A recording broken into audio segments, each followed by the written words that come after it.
สบายดีทุกท่านที่แปลงทั้งหลายมาเด้อไปเลยกินอาหารเที่ยงก่อนกินอาหารเที่ยงอาหาร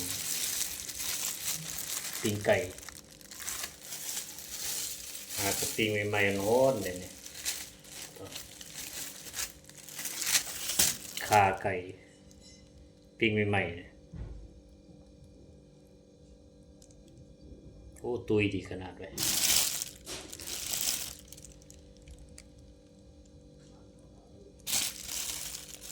จัดหนักมึงเนาะโอ้คาโต้มันได้เนี่ยโอ้น้ำเตยจนย่อยไปความยากกระปิ้งนอนเนี่ยนะบำรุงจากบาทก่อนนี่กับปองอันนี้ผสมประสานกันเลยนะโอ้ฮอนแต่ฮอนว่าเนี่ยปานนั้นอยู่ห้านห่มยาเนี่ยอันนี้เป็นข้าวเหนียวเลยข้าวเหนียวนะก็นึ่งอันนี้ก็ได้กินแบบร้อนนี่สินะมันจริงแซ่บนะ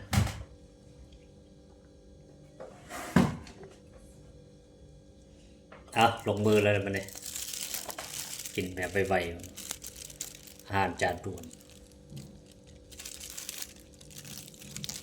เป็นรอยน้ำคลองดีบ่ฮอนปานนี้นะหรือว่าสวกเป็นรอยน้ำสาลอยน้ำเนาะ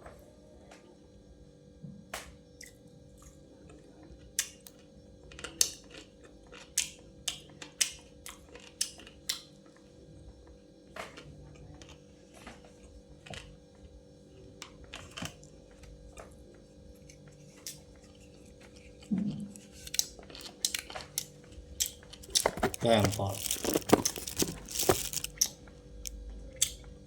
นกไข่เบียร์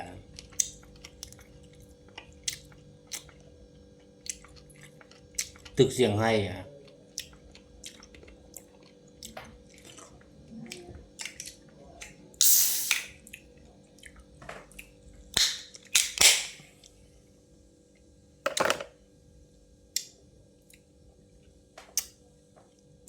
เอาเย็นๆจากบาทก่อนกินอยู่ในเหือนอยู่นอกมันแดดร้อนหมด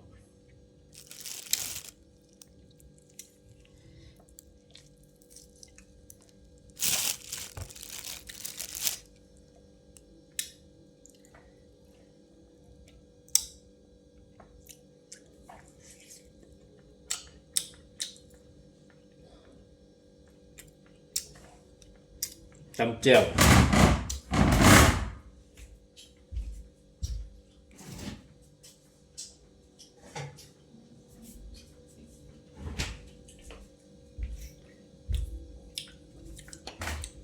กินแบบง่ายๆเจียวปลากระเต้า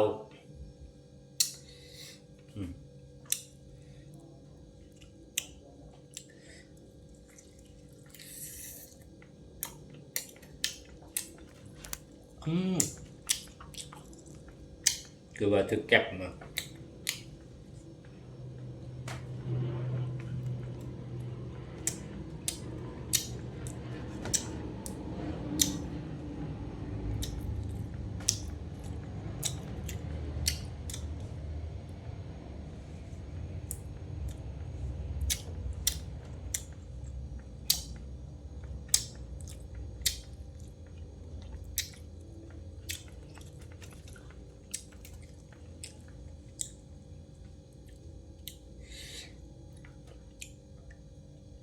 ถ้าเอากินข้าวเที่ยง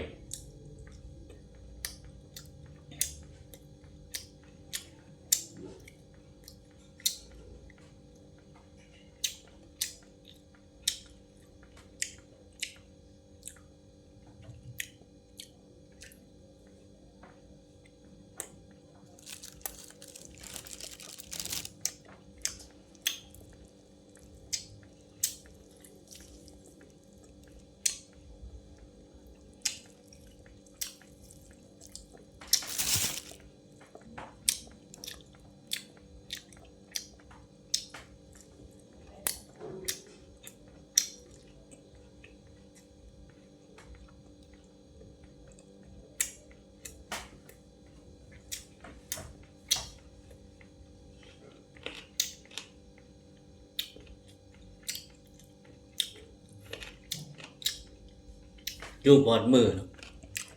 ความแซ่บ